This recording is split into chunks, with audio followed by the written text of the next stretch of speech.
Mga kasundot, nag-register na po ako ng aking SIM card, no? So, ito po yung, ayan siya. So, hindi ko alam kung anong zip code number ko. Bahala na. Ayan.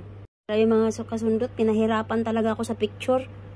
Tapos, pwede lang pala mag-upload ng picture. Kaloka. Ayan. Pero, in-edit ko talaga yung yung mga picture na yan, tsaka yung passport ko. And then, next tayo, ano na naman ang next? Diyos ko, Lord, for Diyos amin, ano to? Ayan. So, mag-step by step tayo, guys. Agree all information. Agree down all information. Required, confirm, and read is understood. Naduling na pala akong Ayan, mga kasundot.